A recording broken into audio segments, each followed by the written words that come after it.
Hello, cats and kittens. Oriwa Jose, Yoroshku. We're back in the Crisis Corner giving a review of One Piece Chapter 925 entitled The Blank. Um, Here with my man Dave. Say what's up, Dave. What's up? Hey, this was a pretty big chapter. This was pretty massive. Understatement.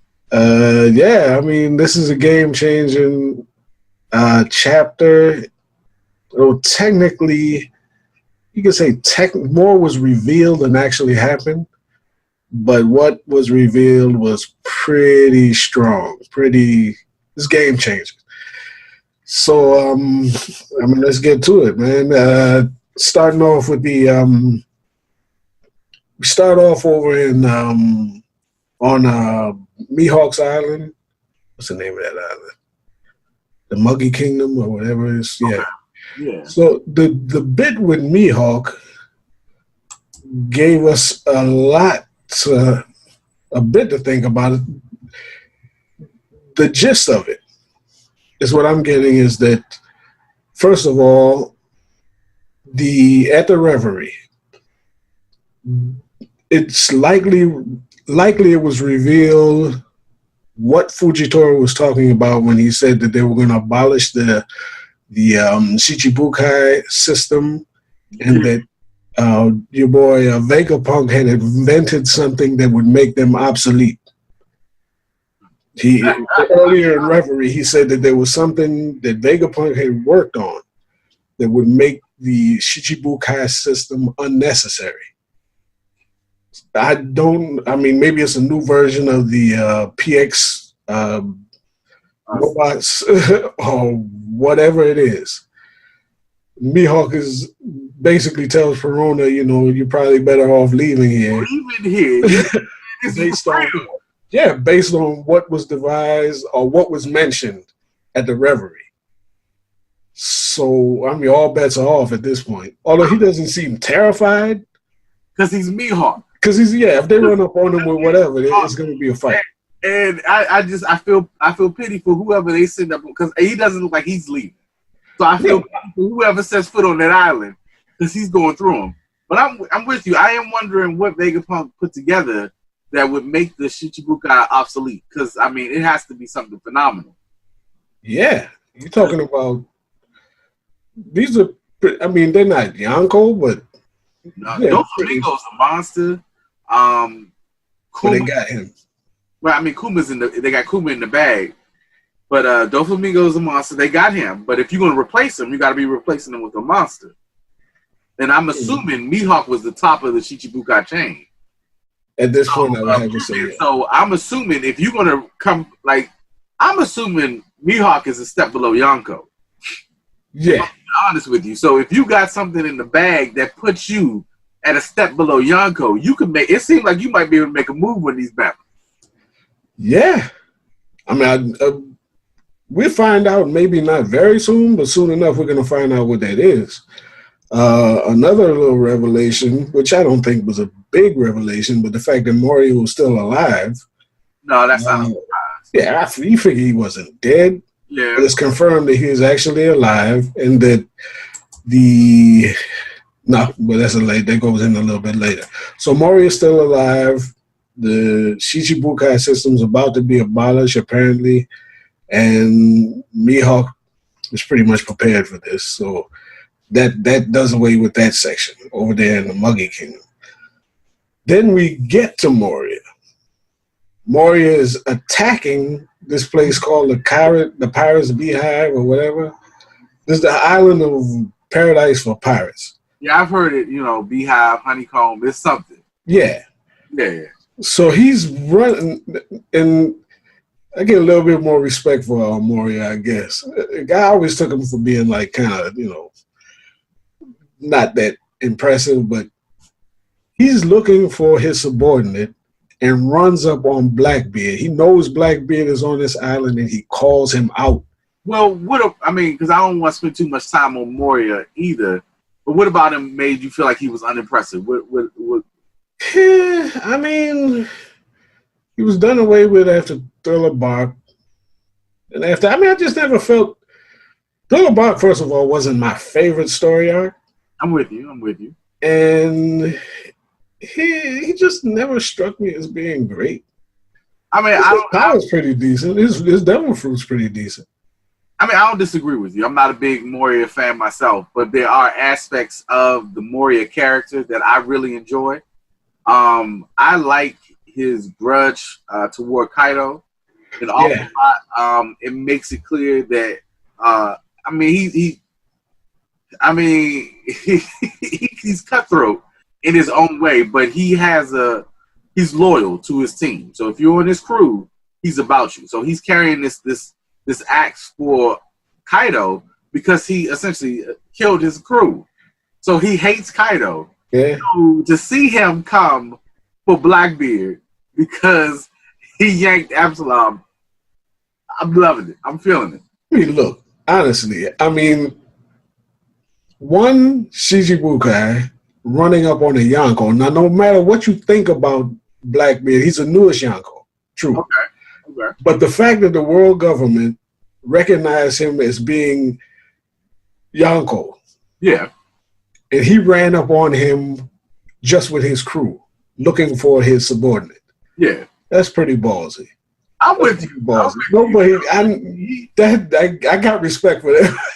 At the point where he would go in on this man by himself to get his boy back.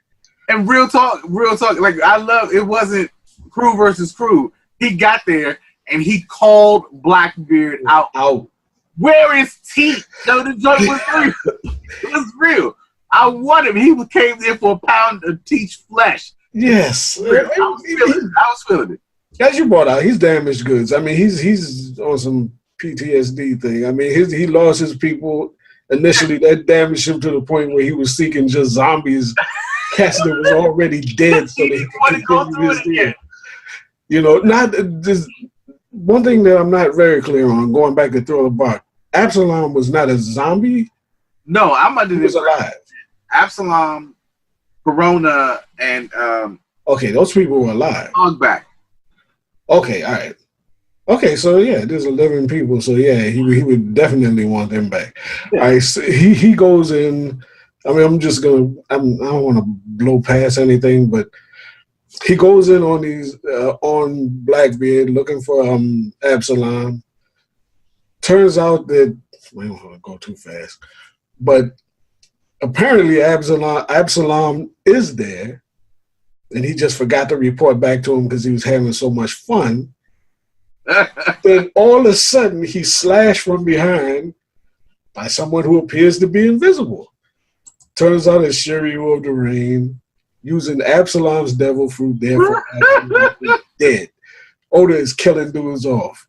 You know what I'm saying? So, first off, right there, prediction blown out the water. You know, I was one of those folks in the camp that Shiryu had Josu's diamond fruit. Yeah. That's gone. This Bama has Absalom's invisible fruit. Yeah. Insane. I don't know what's gonna happen here. And it's interesting because at this point you were saying that Oda's trying to subvert expectations because all of the theorists were out there theorizing and so forth. So I don't know if he felt that he needed to subvert their expectations or if this was what he was going to do the whole time. I don't know. Okay. Hopefully that's just what he was planning to do the whole time. Because I heard, in various forums that he's constantly trying to outsmart the theorists.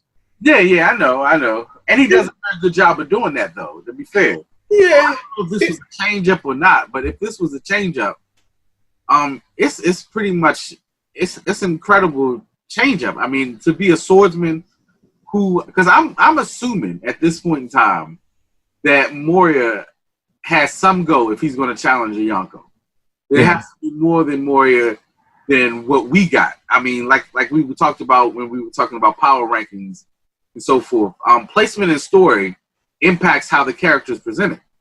So when we've met Moria, we don't know if he had hockey or where that was in terms of, his observation skills and so forth. I'm assuming if he's in the new world, which he is at this point in time, he's got something. And the fact that he was unable to observe Shiryu. Yeah. So I mean, it just makes it so that this is a huge threat. A huge threat.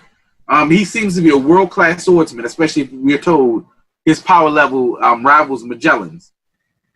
Yeah. I'm assuming he's going to be, I mean, I know he's the captain of the second ship, the second Titanic captain, but from what I've seen, I'm under the impression he's the most powerful of Blackbeard's commanders. He seems, I would bet on that. I would get that impression too.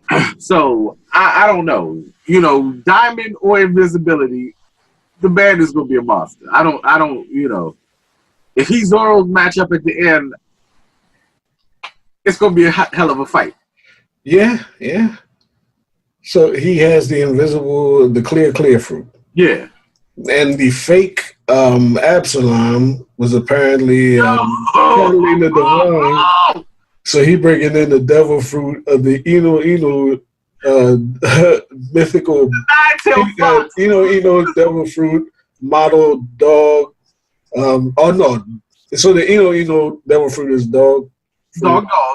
Model nine-tailed fox. Nine-tailed fox. So he's shooting out a little love to his boy. What you call him?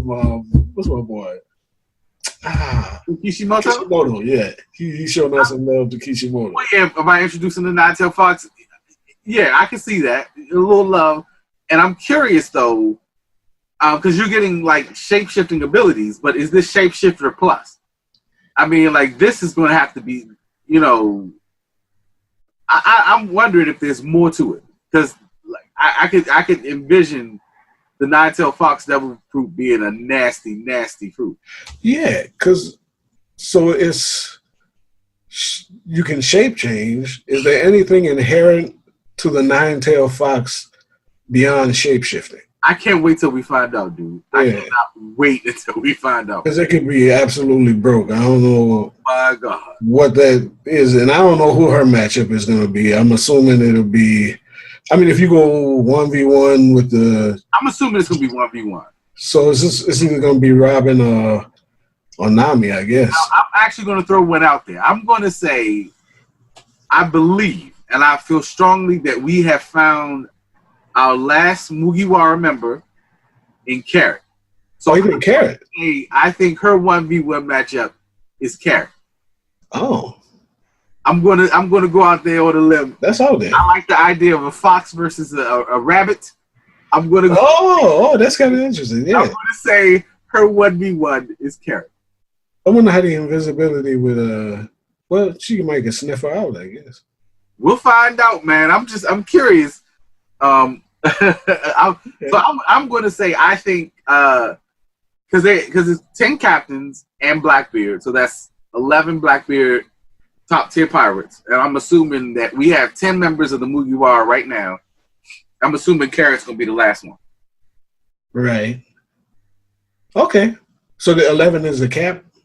I'm thinking 11 is gonna be the cap at this point. So unless now let me say this, because we'll talk about it when you get to it. All right. So so she is using she tricked him into thinking that she was Absalom. And, you know, Absalom's dead. That's the end of that. And it's interesting. All right, Absalom's dead. Then we get, Blackbeard entrance. You know what I mean? First, over the loudspeaker, he basically telling, he mocking, Moria, basically telling him, don't cause no trouble. This is a pirate's paradise. Just go and leave. Apparently, he's got a choice either to join his crew or leave. Because even Katarina Devon or whatever her name is was saying, you was looking for Absalom. We got his body. You could take him and go. You know what I mean? So, but then Teacher's basically saying, if you want to have some fun, join my crew. Which, he says that pretty matter-of-factly, like, hey, whatever. This is why I hesitated to say the cap is going to be 11. Because I don't know what Moria is going to do at this point. I don't know, because he's telling this man, because Teach is telling this man stuff is happening in the world. On one end, we have the Revolutionary Army challenging the world government, Kuma. And then on the other side, we got folks cutting up there with Kaido, and Big Mom is on the move. So all I know is, from what I've seen of Blackbeard, he is the ultimate opportunist. Yeah. And I don't know what Moria is going to do when this is all said and done. Yeah. So I don't know if the cap is, if it's going to be 10 Titanic captains or 11 Titanic captains by the time they come around. You know what? At this point, assuming that, well, there's a lot of things that goes into that. Moria's hate, first of all, was focused on Kaido. On Kaido. Revenge for him killing, his crew. His crew, yep. Assuming that Kaido doesn't get out of Wano, suppose he's put down at the end of the Wano arc. Okay. And in fact, Blackbeard killed Absalom, then Moria joining Blackbeard's crew doesn't seem likely, because this man held a grudge against another Yonko for a long time. Yeah, for a long time. All right, I don't see him, joining. So if Blackbeard, because Blackbeard's an opportunist. So at this point in time, you got Big Mom on the move. You have several Supernova going up against Kaido. If Blackbeard takes this opportunity to make sure that we have one less Yonko in the world, and we're saying that this brings about the end of Kaido, he might put it to Moria, and we might have a situation where he has to weigh his hatred. Do I hate Kaido more than I hate Blackbeard? Who do I want to end at this particular point in time? And if he puts it to him, if I join your crew, number one thing we got to do is take out Kaido. I don't know. He got a decision to make, that's for sure. I'm sorry, we're getting sidetracked, because I think the most important part of this bit here, the most important the reveal, the time skip reveal of your man Blackbeard. First of all, I'm going to tell you, I like this man's design. Oh, yeah. I'm feeling this. He looks like a boss. He looks like, at this point, he looks like a boss. He looks like a boss. Like I'm feeling this. I'm feeling this. I mean, he got the little beard with the little man. Yeah, he's always with the threes, you know what I mean? So he got the little rubber band thing he's tied around. Man, I'm feeling that. He looks like at this point he looks like a cat that's in the running for Pirate King. You know what I mean? Matter of fact, he looks like the closest thing to a Pirate King in the series, for real. That's real. You know what I'm saying? Maybe you could say Whitebeard was at that point looked the most like a Pirate King. I mean, if he wanted it, he could have just reached out and grabbed it. But yeah. Whitebeard, yeah, I'm with you. But he looks like he's ready to be Pirate King. He looks like he's ready to sit on that throne. He got a cool look. Yeah, I'm feeling it. And the next biggest thing has got to be that bounty. That bounty, man. We got our first Yonko bounty reveal. And you would have to think that he's the lowest ranked Yonko. Yeah, as the newest Yonko, I'm assuming this bounty is going to be the lowest. I'll be honest with you, I actually felt like it was probably a little low. Yeah, because Luffy, if they, the nonsense about the fifth emperor or whatever, but he's coming in at what, 1.5 billion. That's technically not that far off. You know what I mean? I expected it would be a bigger gap. But it's basically half or less. Yeah, I mean it's like 700 million essentially. Yeah, the two of them. I honestly, because it leaves some questions in my mind. Like honestly, like where are we going to put the other Yonko? Like, does the world government have a cap for bounties? How far ahead of Blackbeard are? Because Kaido and Big Mom been stomping around for a long time. Wow, yeah. When Shanks took off probably within the last 15 years or so. So he's had time to build up his reputation. So their bounties might reflect that. But my biggest concern is essentially, well, it's not necessarily a concern, But at this point in time, Luffy's 1.5, and like you said, it's not that big a gap. It's 700 million separating the two of them. Right. If Luffy defeats Kaido, so he's supposed by the end of Wano, I'm assuming Luffy's going to have firmly grabbed hold of the mantle of Yonko. Right. That's my assumption. How much of an increase do you get for taking out a Yonko? At this point in time, Luffy's got to surpass Blackbeard. If I take out a Yonko and I don't get another billion added on, at least another billion added on to my bounty, I don't know how you calculating this. I mean, not to get off of this, the track of the review itself, but if you go by order of importance, I would say that the highest bounty in the series has to go to Dragon. Okay. Because I'm thinking, I agree with that. I have no idea where Shanks. If a man can walk into, Mary Jo and talk to the Gorosei, what did they set his bounty at? I'm going to say I think Shanks is going to be number 2. I don't know what Shanks has done. Because at this point in time, there's a lot of Shanks that's wrapped in mystery. Because we don't know what quite makes him such a badass. Like, I mean, you get the vibe from Kaido, you get a vibe from Big Mom, and you see it. At this point in time, I don't know why Shanks is a Yonko, because it doesn't look like he wants to be Pirate King, as far as I can tell. Exactly. So I don't know what Shanks' get-off is, but he walked into, like you said, to talk to the Gorosei like it was nothing. And he was cool with it. He stopped the battle at Marineford like it was nothing. He's obviously something there. So I'm assuming he's going to be number 2 behind Dragon. I agree with you. Dragon's probably going to have the highest bounty in the series. And one more thing is, even when you're on a lower level, Kid's bounty was higher than Luffy because of the damage to civilians and whatever that he did at that time. That's why his bounty was higher than Luffy's. Not necessarily because of their strength difference.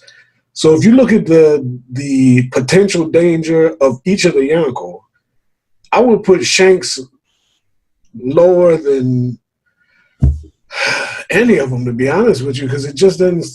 We don't know what he actually does. I'll say that.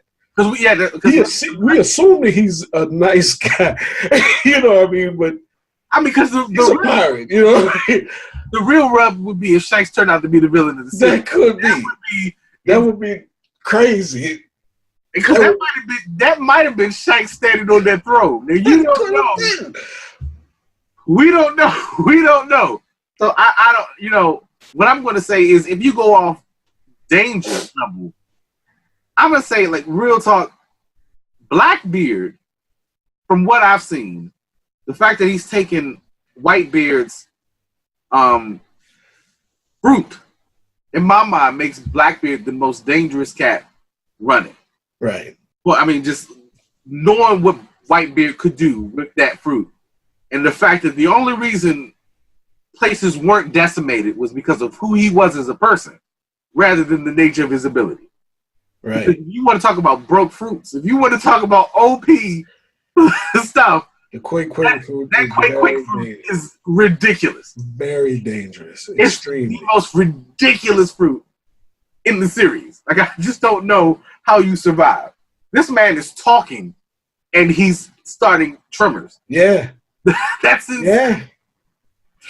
Okay, so like you say, the revolutionaries were fighting the admirals at Reverie to get Kuma back. Which is insane to me, too. Which is cool. That shows, Dragon got loyalty, you know what I mean? Kuma was part of their crew. They want him back.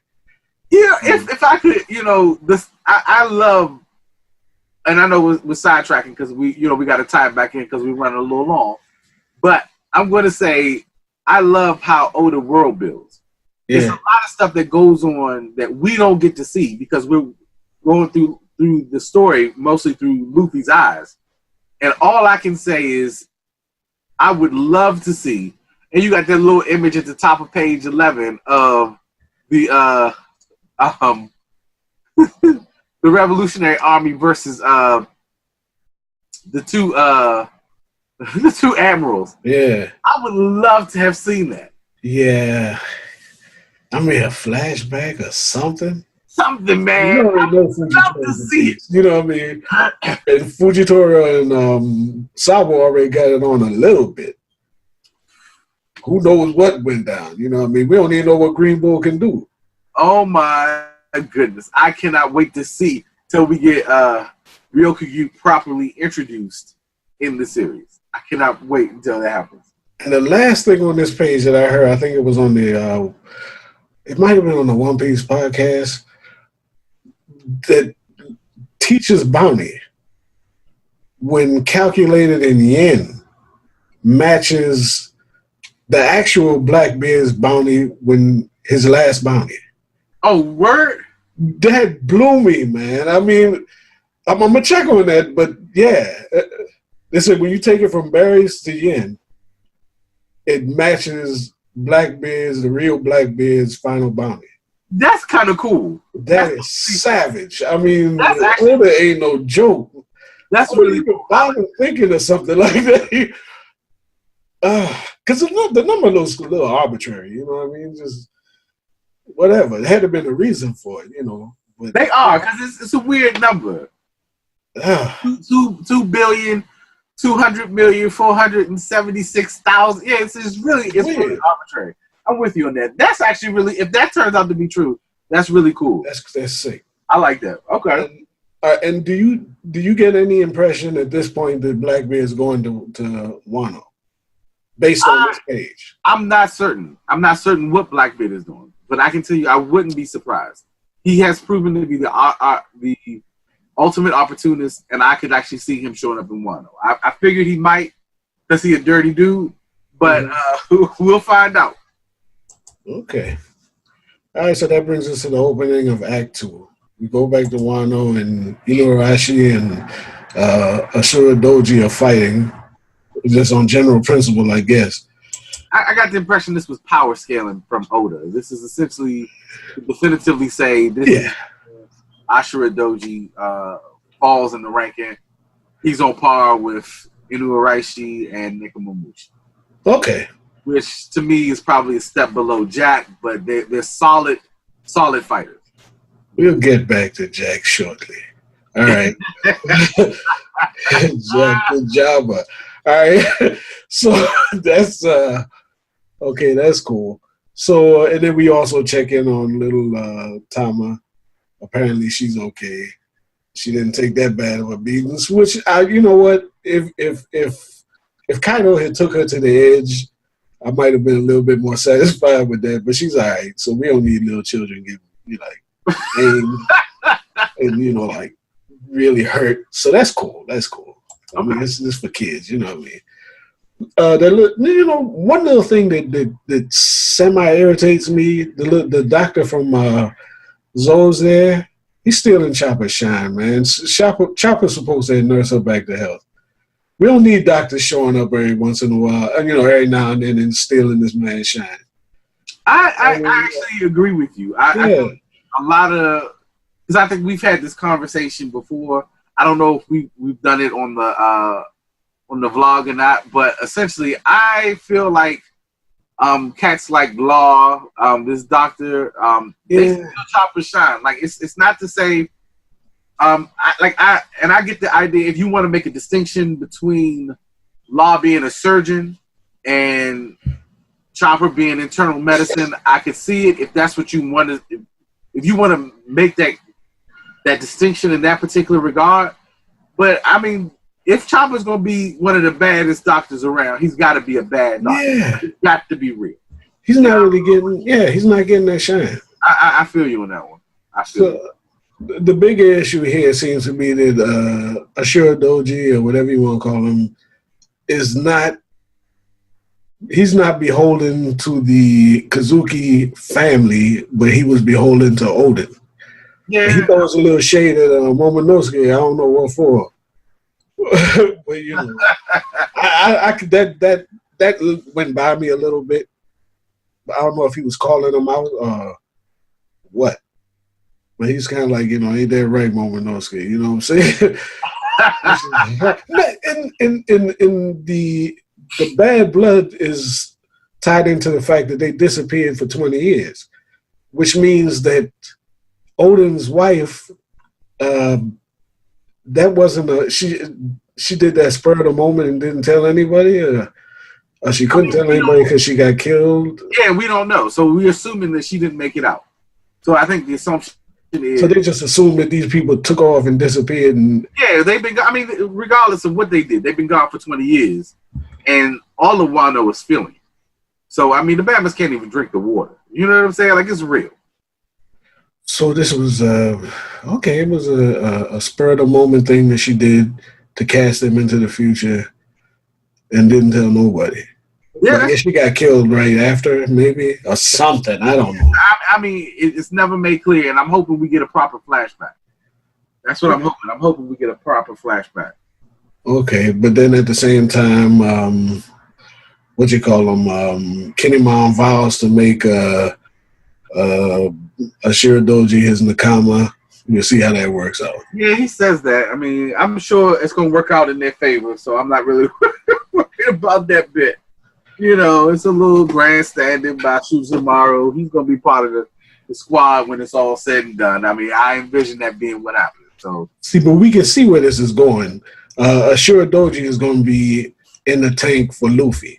For Luffy, and he seen him stand up to Kaido. He knows he got Conqueror's Haki. He's like, yeah, dude's a stud. You know what I'm saying? I'll line up behind him, and then Luffy's going to say, look, if you're down for me, get down with this kid. Well, I think Momonosuke is going to have to do something in his own right to get a Shiradoji too. So I think it's going to be a lot of Luffy, and I think somewhere along the way we're going to get something. Momonosuke is going to have to shine a little bit in this arc. So, yeah, he's going to have to rise up at some point. I don't know. It's going to have to be he's going to rise up in character because his strength is nothing he can do. I mean, as far as we know right now, he can turn into that little dragon all he wants. Yeah, if he gets into a fight with some of these monsters, they're going to hand him his head. Oh. Unless ain't nobody leveling up that much. No. Forget that. He might be able to fight a grape or something, but yeah. I mean, I can't see him taking out the fodder, you know what I mean? Yeah, I don't see it going there. Unless he call in Zoe to smash somebody. Zunisha come in? Yeah, I guess Zunisha over there to deal some damage, but nah, that ain't happening. So this brings us to Jack the Jobber. Okay. See, I ain't prepared to call Jack a jobber yet, but yeah. He is a jobber. I mean, look, it's interesting in that when we introduced to the other two calamities, whatever calamity means, they don't even use the term anymore.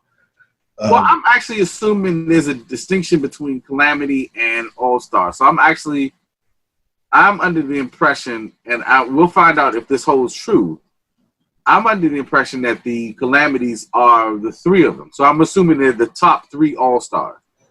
Oh. So I think the calamities are Kaido's right-hand men, whereas an all-star is going to be over top of a particular section or something like that. So I'm going to say just the highest level of executives are going to be the all-stars. So I don't know.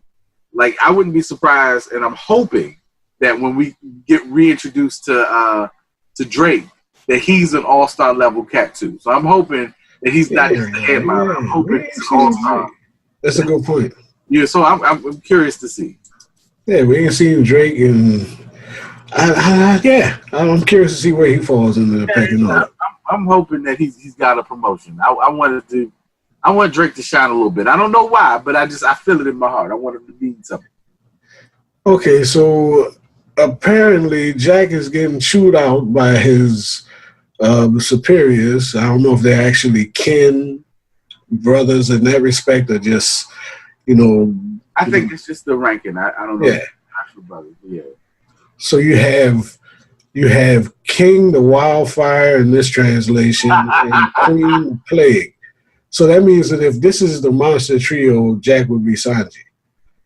You know what I'm saying? The cat that gets slapped around every once in a while, but she ain't know. You know what I'm saying? You just throw shade all over the place. That's just how it is, man. Jack. I like it. I mean, that man Oda was bluffing with Jack. You know what I'm saying? He was bluffing with Jack. Straight up. But you know what? He's going. Now this see how this shakes down. This King the Wildfire has a sword. He's got fire coming off his back. And then you got Queen, who is apparently Okama, Yeah, it looks who is smoking a cigar and is just really huge. So really huge. Got the Fu Manchu, got the long braid. I don't. Now, yeah. So Queen is Queen the Plague. So I'm wondering what that's going to be. And that arm, I'm not certain if that arm is mechanical. See, I'm not certain how the fights are going to turn out. So I'm really curious as to what's going to happen. I thought that was Kid's arm. Is that Kid's arm? I never seen Kid's arm. I went back and looked at other chapters, and you never see his left arm. Okay. See his right arm, and think about it. He's got a sea stone on his right arm. Oh, that would be amazing if that's Kid. Yeah. Because, you couldn't put it on his left arm anyway. I mean, to cuff them together. I mean, I guess the thing's too big. First of all, he doesn't have a left arm, right? It's all mechanical. Yeah, that's right. Okay, so maybe you just couldn't put it on his. Examine this thing a little bit. Let me see what I'm looking at here. Are you looking at the page? Yeah, I'm at the page, dude. I got to take a look at this thing. It's shaded at the top. You see his hand. I don't know if to me it looks like that might be Kid's arm. All right, I can see that. Possibly, if I can see that. It is or it isn't, But in one or both of them, apparently, I think Queen is in charge of torturing people. Or no, but one of those two is in charge of torturing people. Well, what I'm going to say is this, because I do have one prediction. What I want to say is, firstly, King actually looks amazing to me. I'm feeling that design. It looks an awful lot like an Impel Downs uniform, and I'm not certain because if you look the little badge, the little badge on the collar looks pretty much identical to what we saw Shiryu sporting earlier. So when he left Impel Downs, he went to that skull thing too. So I don't know if what went down there, or if he has some affiliation with Impel Downs or whatever. But this is essentially because I was looking up, because the dude is King of the Wildfire. So I was looking up mythical birds with that flaming birds and so forth. And I'm gonna tell you, my son Joseph took a look at this joint. This is his prediction, and I liked it. But essentially, I mean, if you do any kind of research on the history of like Tengus, they're essentially bird creatures, flames, like whatever. I know the swordsmith. We're assuming that he's going to be a Tengu of some kind. I don't know. I'm gonna put it out there. I think King is going to have a mythical Tengu food. Yeah, well, they're all beast pirates, so yeah. I can see that. That's my Hisugaya, yeah. He has wings too, right? Yeah. So they got wings, but that mean they're not Skypiea people, because those are big wings. Like, yeah, I don't know. Those don't look like Skypiea wings to me, but Skypiea wings are smaller. Yeah. But his man, woman, girl, whatever. Queen don't have no wings, so they're not no wings. But so I mean, essentially, we got to be looking at Sanji and Zolo's matchups. Well, see, if this is going to be the Straw Pirates, because like I said, I don't know how the matchups are going to be, because Kid and Law have to factor in there somewhere. Right. So I don't know if they end up with headliners. I mean, their bounties are pretty high, and they're pretty strong characters. So I don't know if they get stronger fights than, say, Sanji would, and so forth. Because in my mind, Zolo's either going to fight King or the Shogun. Okay. So I don't know where Zoro's going to end up. And but if it's going to be the Mugiwara, then I got Zolo fighting King. I'm going to say I think Jinbei's going to show up. I'm going to give him Queen, and I'm going to give Sanji Jack. Really? Or in your parlance, I'm going to say Jobber versus Jobber. That would be awesome. I I wouldn't switch that around, but I see your point. I see your point. Because if you would give Jinbei Jack? No, I gave Sanji Queen because he's an Okama. Okay, I actually could see that too because of his history with Okama Island. And I guess I did notice that the bickering between Queen and King is reminiscent of Zoro Sanji. And I tell you what would be, this is just me, but the ultimate insult would be, this will be great. Okay, so you figure the dreaded raid suit's gonna come into play, right? Oh God! Yeah. So he puts on the raid suit, and the final insult from his people was that his raid suit would be a dress, because they know that he was over there on Kamabaka Island.